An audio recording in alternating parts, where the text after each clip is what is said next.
vas?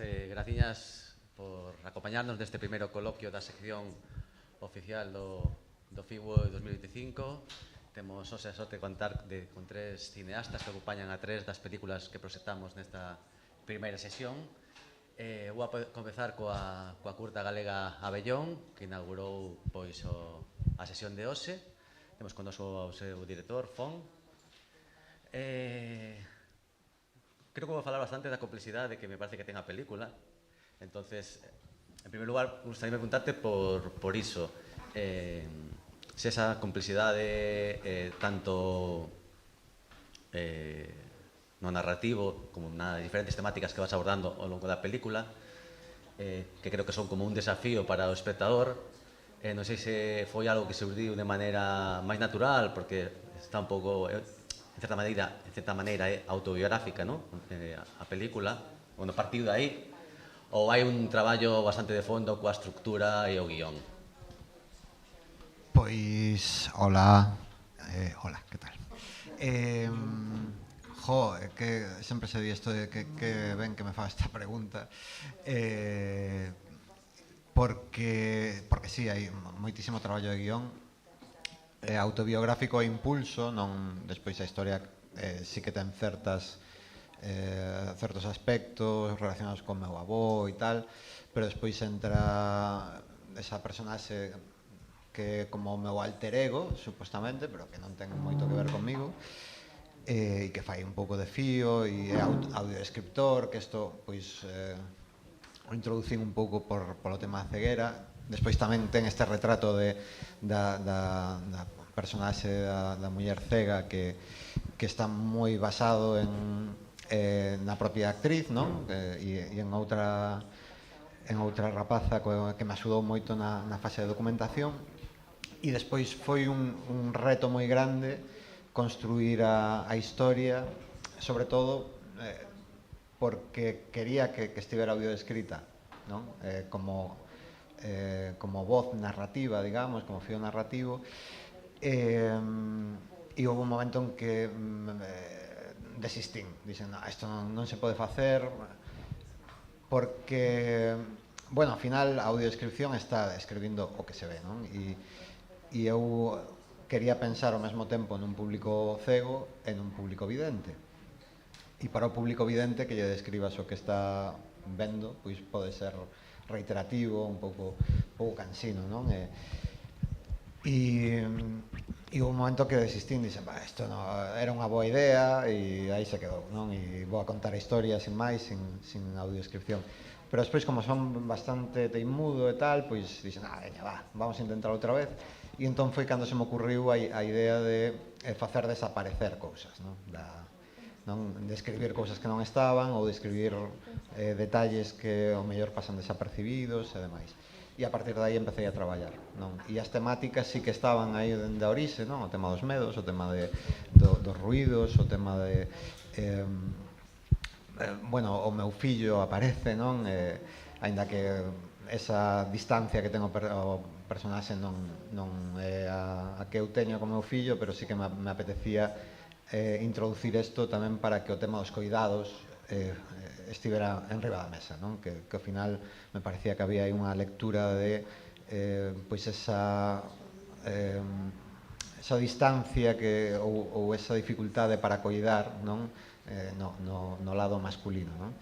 E que se vira tanto nos coidados dun fillo como nos coidados dun avó ou dunha persoa maior, non? Que me parece que se nos coidados cos fillos, pois penso que a responsabilización cada vez é maior. No tema dos anciáns, vamos, isto prácticamente nulo, non? O sea, sí que hai persoas que cuidan dos seus pais, homes que cuidan dos seus pais, pero son moito menos que mulleres, non? Entón, bueno, pois foi aí todo un tecer, non?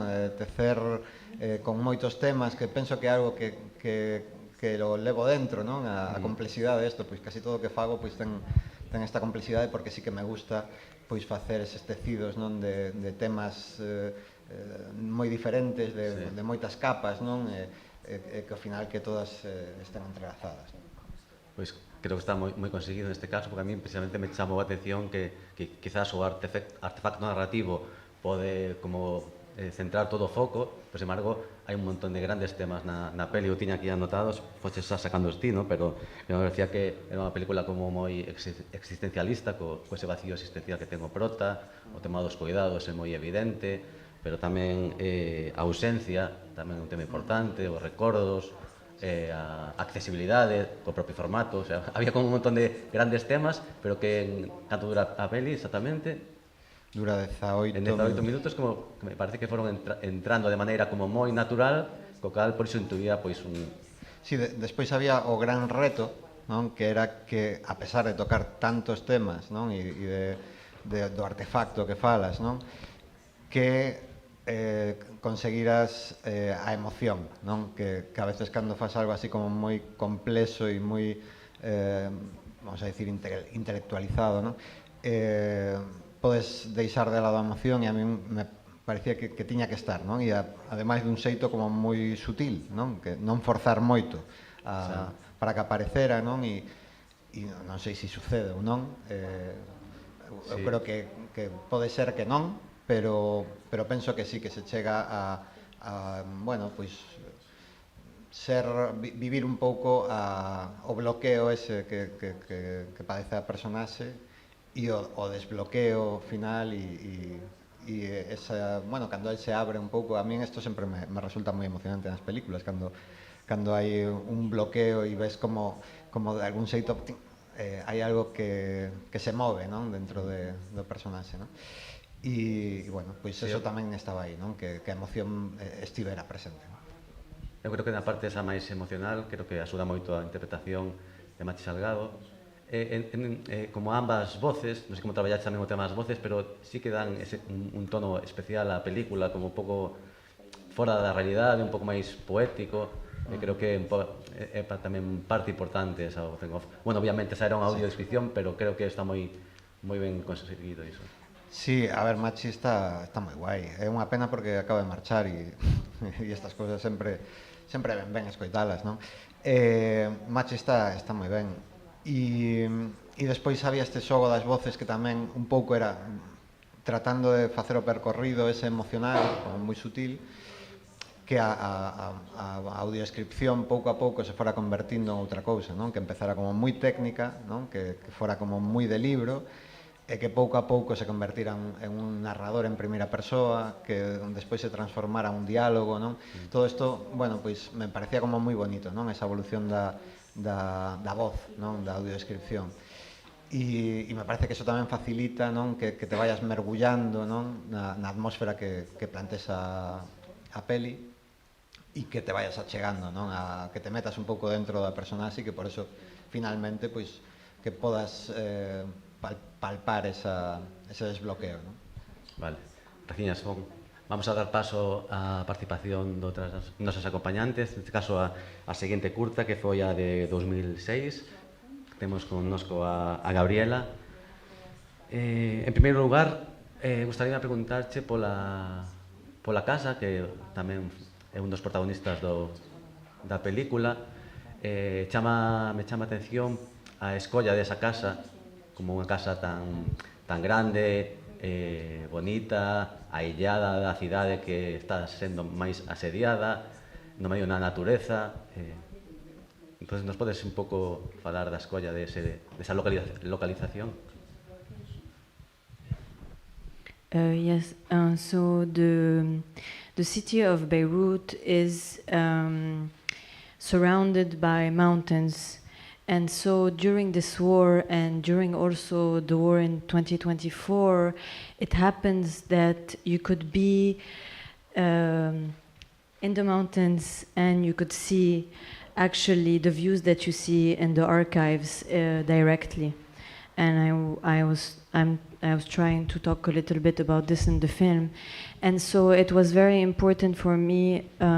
So it's inspired by my own personal experience of this war, but I didn't want to film in my house, in our mountain house, because it felt too. Because I wanted it to remain in the fiction, in the realm of fiction, and it felt too invasive. So we went to look for a house. We did the scouting, and I love this house because actually it's a house that belongs to 3 brothers, and they built it, and it's huge. Like it has maybe like 25 rooms. It's a house, it's not a building, it's like a house. And actually it's the reason I chose this house is because actually, so the 3 brothers, they fought over the heritage, over the, over the, how do you say, the inheritance, yeah. Yeah, sorry, I forgot. Vale, Beirut, a cidade de Beirut está rodeada por montañas. E escollín esta casa non só para reflectir a guerra que aconteceu no 2006, senón tamén a que aconteceu no 2024. Quería que estivese nun lugar nas montañas porque as vistas son impresionantes e así tamén se recollen como se ven nas grabacións dos archivos, que se ve directamente pois, os bombardeos da cidade. Quería falar disto porque esta película está basada nunha experiencia, está inspirada nunha experiencia persoal, pero non quería utilizar a miña propia casa porque quería que a historia permanecese dentro do ámbito da ficción. Entón, estivemos buscando por unha localización, buscando unha casa, e cando atopamos, pois namoreime dela, porque, entre outras cousas, esta propiedade pertence a 3 irmáns. É un edificio, bueno, realmente non é un edificio, é unha casa como tal, é unha casa enorme, ten 25 habitacións. E os 3 irmáns entraron, bueno, nun conflicto entre eles por cuestións de herencia da propiedade. To continue with the house, so they fought actually, because actually a house, you need to take care of it, you need to put money, or else it will fall apart. And so this house was costing them a lot of money, and they wanted to sell it, but actually they never got to an agreement, and they all left Lebanon, and this house is empty, and it looks like a ruin. And this is why I wanted to shoot in this house, because basically I think our country is in a ruin, and I thought that the images of the humidity, there's a lot of humidity in the house, and I think that war is it's an image, it's not really a metaphor, it's literal. Like war, even though your life goes on and you must go on with your life, it's like humidity, meaning it will infiltrate everything and it will kill everything. Like so this is why it was important for me to shoot in the house, because it had a lot of elements that were very representative, and the idea of a house that is too expensive to be taken care of and that is falling apart, I thought it really reminded me of my country. Volvendo ao tema da casa, pois efectivamente unha casa dese tamaño custa moitos cartos mantela, é algo realmente custoso, pero se non coidas da propiedade, entón derrúmbase, desaparece, desintégrase. Entón é necesario investir cartos para mantela. Estes 3 irmáns o que querían facer era vender a propiedade, pero polos desacordos que tiñan nunca chegaron a un acordo e finalmente deixaron o Líbano, marcharon do Líbano, e a casa quedou baleira, completamente en ruínas. Para min isto reflicte unha imaxe do meu propio país, que se atopa en ruínas tamén igualmente. Na casa hai moita humidade e esta imaxe da humidade é algo que podería equipararse coa situación da guerra, porque máis que unha imaxe, máis que unha metáfora, implica tamén que esa humidade está presente e que se infiltra en todo. Cando acontece unha guerra, a vida continúa, todo segue adiante, pero igual que a humidade, esa guerra tamén se infiltra, penetra todo e permea todo e tamén destrúe todo. Entón, para min, a casa era un elemento moi importante porque dentro dela consta tamén de moitos outros elementos que representan o contido da película. Entón, a casa é algo que hai que coidar, que debemos manter, e que se non o faz, todo acaba arruinándose, exactamente igual que nunha situación de guerra como aconteceu no meu país. Esa situación de guerra que paraliza esas vidas que escoitamos ao longo da película, tamén vemos a través das imaxes da televisión, se mesturan pois con esas relacións familiares que suceden na súa maior parte na cociña, como elemento central da casa, e donde nos achegamos principalmente a unha rapaza que está a sofrer unha transformación vital. Entonces, como traballaches o equilibrio entre esas dúas caras que ten a película?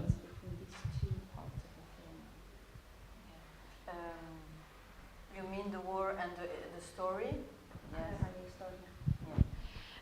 Yes, so this is at the core of the film. It's funny because I did a screening in Germany, and the moderator asked me, you know, if you take out the war, you still have a story. And I told him no, not at all, because the film itself is made of these two parts, and it was very important for me because we have reached a point where we have civil war, and what I mean by civil war is that war is peace and peace is war, meaning we are all the time at war, even when we are at peace, because we are always waiting for the next war. So we are actually living this life where we have no choice but to eat in the morning, bathe, you know, do the elemental stuff that you call life, but all of this stuff are always doubled with this kind of unbearable image of the war that is going on. And of course, everything got horrible since the 7th of October, but I mean, it was already a bit like this, but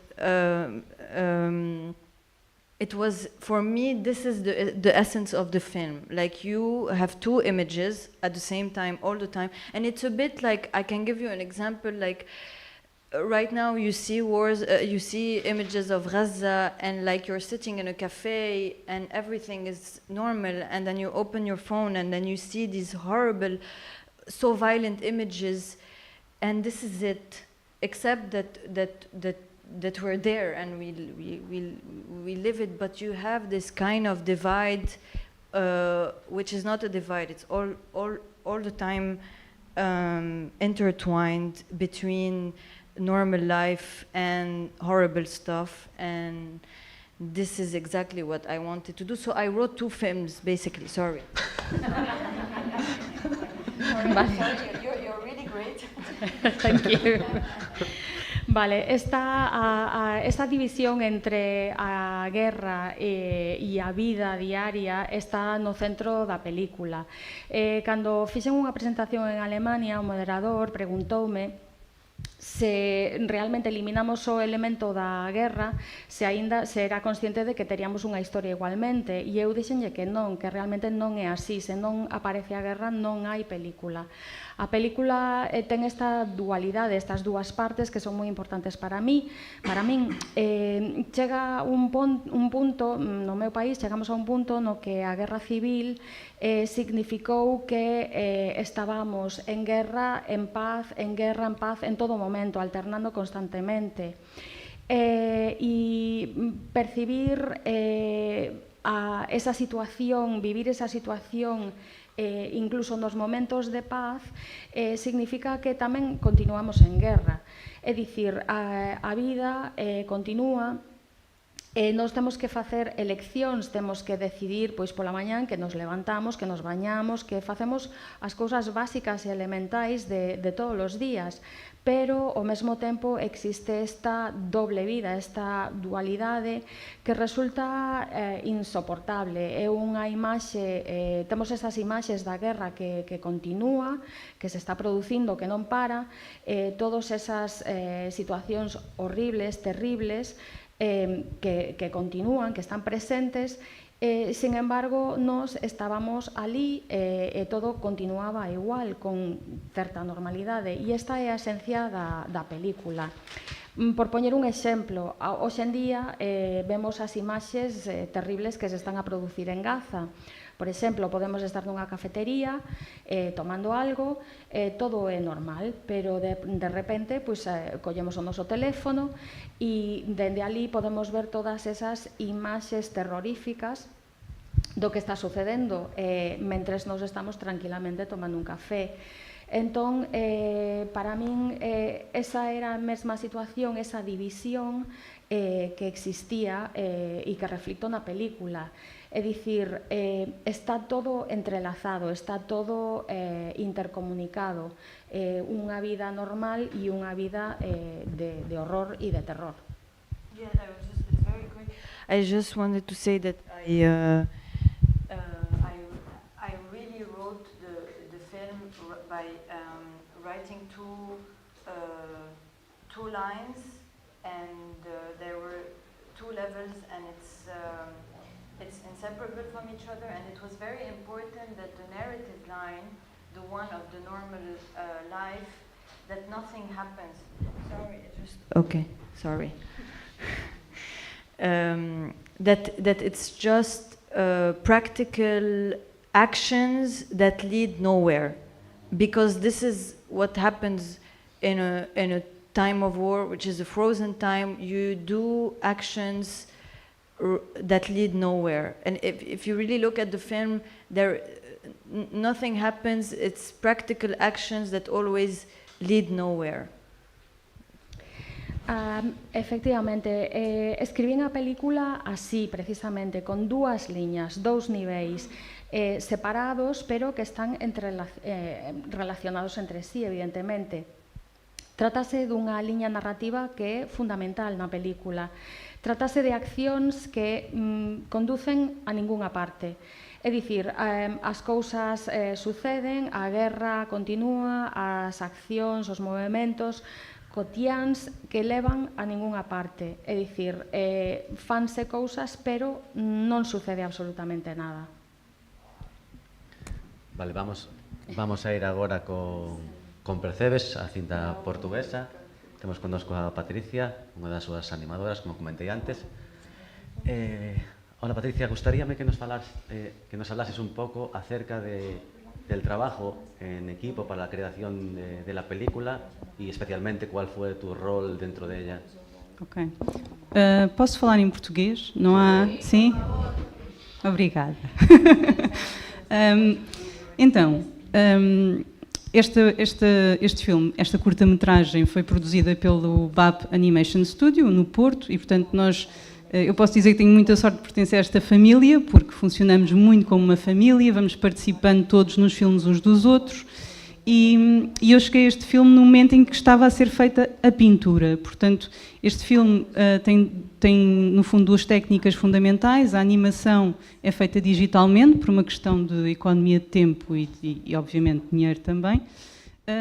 E depois tem um momento da pintura, a lápis de cor aguarelável, porque para as realizadoras era muito importante que a técnica escolhida representasse um pouco o mar, a sensação da aguada. Se repararem, todas as imagens do filme são todas pintadas nos tons de vermelho, azul e preto, que são as cores do Percebes, e portanto isto também eram escolhas artísticas das duas realizadoras, e verão que as imagens estão constantemente a tremer, assim, não é? Até um momento parece que as personagens ficam meio esvanecidas. Eu pessoalmente, na minha opinião pessoal, devo dizer que isso traz-me a sensação de que aquele povo está a desaparecer. Que também é uma preocupação deste filme, no fundo. Mas as realizadoras, na realidade, tinham esta questão do mar, das cores, E também somos um estúdio que trabalha muito técnicas analógicas, todos temos muito background de pintura, de artes plásticas, e então interessa-nos também trazer isso para a animação. No sé si, bueno, voy a girarme ella en español porque resulta un poco más fácil. No sé si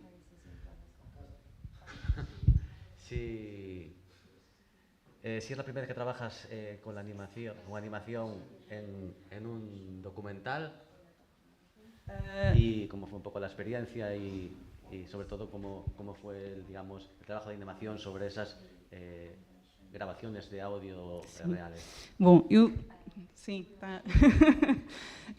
Sim. Eu não estive presente no momento inicial da produção, portanto só cheguei de uma fase mais avançada, mas posso falar sobre o processo.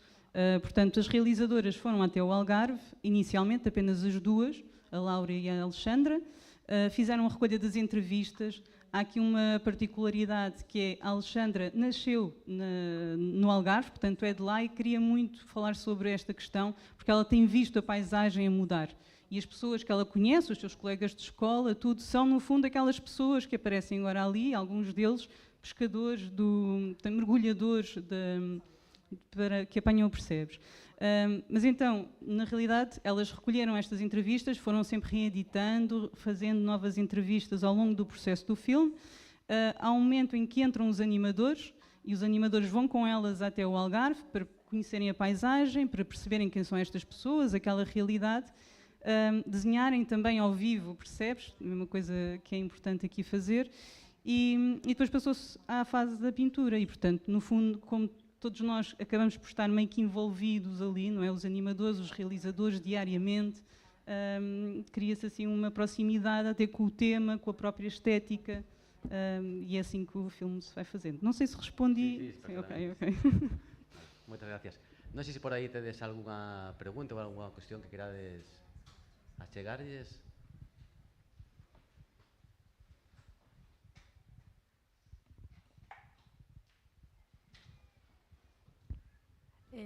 Buenas tardes y muchas gracias por una selección tan fantástica de cortos como la que hemos visto hoy. Y bueno, sí que me gustaría preguntarle a Fon, me ha llamado mucho la atención la hibridez del corto en cuanto a lo que es el lenguaje cinematográfico y el trabajo literario que me parece que hay en el guión, ¿no? Desde las primeras frases he sentido un poco cómo el texto te podía invitar, como decías, a cerrar los ojos y tenía como, lejos de ser una descripción objetiva, aún en las primeras frases, una invitación bueno, pues sí, a dejarte llevar por el texto. No sé hasta qué punto esto también puede ser un desafío un poco a lo que sería la ortodoxia del lenguaje puramente cinematográfico, ¿no?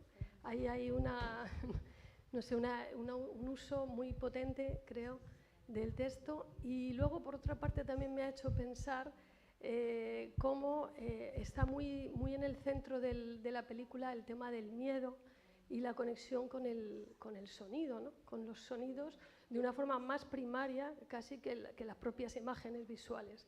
Creo que por eso también puede ser muy relevante el hecho de que, conectando con el tema de los cuidados y demás, tenga que ser un poco la fuerza de la voz humana lo que pueda producir una sensación un poco reconfortante frente a la evocación de esos miedos. Bueno, son cosas que me ha sugerido la peli. Bueno, moitísimas gracias porque, o sea, non sei nin que decir porque teño a carne de galiña de escoitarte. É moi bonito isto que dices. Sí, isto da ortodoxia, non, de romper coa ortodoxia. Eu, en certo modo, si quería romper coa ortodoxia da audiodescripción, non tanto da linguaxe cinematográfica, que bueno, non sei se a ti te evocou eso, pois perfecto, pero sí coa audiodescripción. E sobre todo, leválo a unha reflexión sobre como se audiodescribe, non? Eu, a verdade é que non vira películas audiodescritas ata que me pusen a investigar isto, E a primeira sensación é que estaban audiodescritas un pouco feo, non? Como que de algún xeito se facía moi obxectivo, non? Para que a voz non tivera emoción, non aportara nada máis aló da experiencia cinematográfica. Pero a min traballando en isto me deu a sensación de que igual isto está equivocado. Quero dicir, que igual é un xeito excesivamente frío de aproximar ao cine a un espectador cego, non? E de algún xeito pois quería rachar con eso, non? Con esa ortodoxia. Non sei se o público cego que viu a película disfrutouna moitísimo, non só pola audiodescripción, senón tamén polo sonoro, non? E por como o sonoro os iba pois facendo viaxar tamén.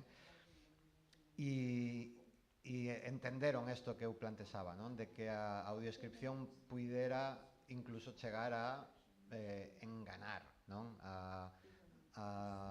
Eso, pois o que fai ao principio a película, non? De enganar ao público cego, non? E que eso formara parte do xogo narrativo, porque ao mesmo tempo tamén estás enganando, non? Ao público vidente, porque de repente, pois, ese coche está baleiro, non? Que está sucedendo aquí? Quen está sendo enganado, non? E a mí apetecíame xogar con isto e un pouco facer a reflexión de tal vez poderíamos traballar de outro xeito a audiodescripción, tal vez os guionistas, directores, directoras, poderíamos implicarnos nesa audiodescripción, que normalmente é algo que chega ao final, que fai unha persoa con moitísimo coñecemento na ferramenta de audiodescripción, pero sin guía ninguna por parte do guionista normalmente. O sea, eu todo o que coñezo fais así, e eu creo que isto debería cambiar, que debería introducirse o guionista e o director, neste caso, para tomar decisións, non? E para decirlle, quero contarlle a película así ás persoas cegas, non? E non facelo normalmente por un tema probablemente económico, non? Porque as produtoras, pois, a audiodescripción pois é algo que lle exixen e o fan porque teñen que facelo, pero non pola vontade de coidar do público cego, non? E isto penso que hai que cambialo. Aínda que despois a decisión poda ser facer a audiodescripción pura, obxectiva e tal, ou non, ou xogar, non? Coa narrativa tamén, non? Adaptada ao público cego. Pero bueno, grazas polas túas palabras, porque de verdade que non sei, é unha mirada moi fermosa da curta. Alguna outra pregunta ou algo que querades compartir dende o público? Tenemos outra preguntiña por aí. Hola. Bueno, a miña pregunta é para Gabriela. Thank you so much for bringing us this story. I think that she will translate better than my English, because I want to say some deep things, and I think that I don't have vocabulary enough to say that. So,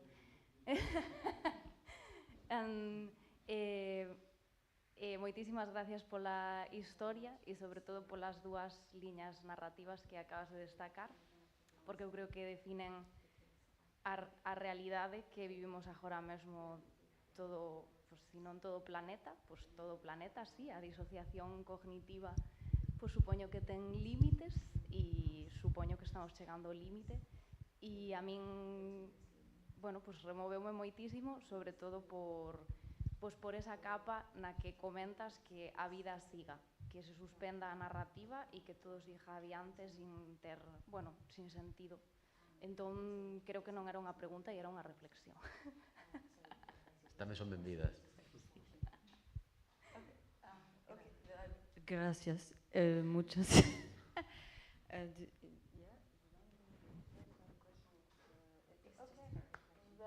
you very much.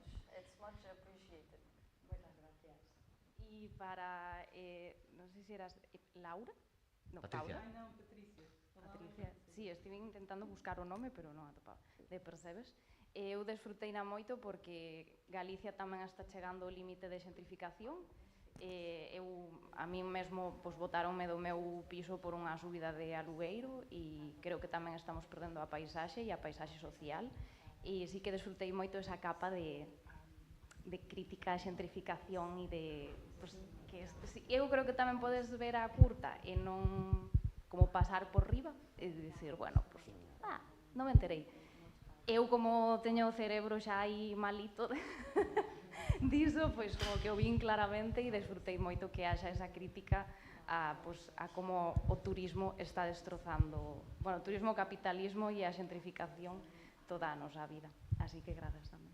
Sim, sem dúvida. Na realidade, nós somos as três de Lisboa, portanto, a Laura, e nós conhecemos porque eu estudei com elas também, portanto, o nosso percurso vai se cruzando, mas a Laura e a Alexandra vêm do Algarve, passam por Lisboa, veem a modificação em Lisboa, chegam ao Porto e também viram o Porto, o que era e o que está agora. Portanto, e no fundo acaba por ser um tema que está muito presente nas nossas vidas, pela questão da habitação, que é sempre um sufoco tremendo, quer pelo facto de não sabermos se estaremos ali amanhã ou teremos de ir para outra terra, e portanto é um assunto que nos aflige. E, acima de tudo, a Alexandra e a Laura transpuseram um pouco este tema para este elemento marítimo e para o Algarve, mas sim, é algo que está presente em muitas das nossas realidades. Obrigada. Bueno, pois, se ninguén ten ninguna outra pregunta, sí? Pois unha última que logo nos vamos directos para a presentación da segunda sesión, pero hola, ¿qué tal? Temos unha última oportunidade. Bueno, enhorabuena a los tres. Voy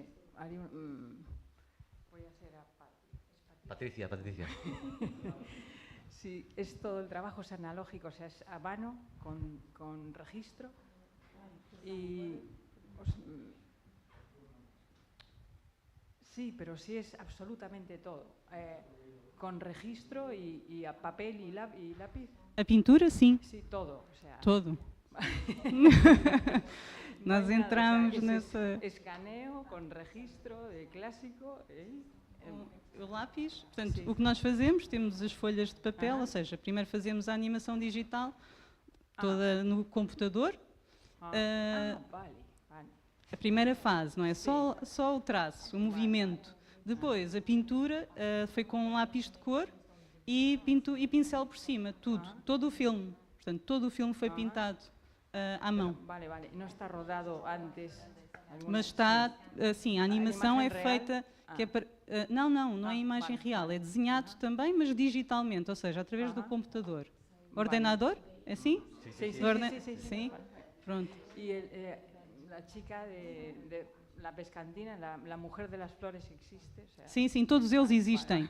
Todos eles, os que apanham, a Senhora das Bolas, são todos reais, é uma animação documental, portanto recolhem as entrevistas e depois fazem o filme a partir dessas conversas.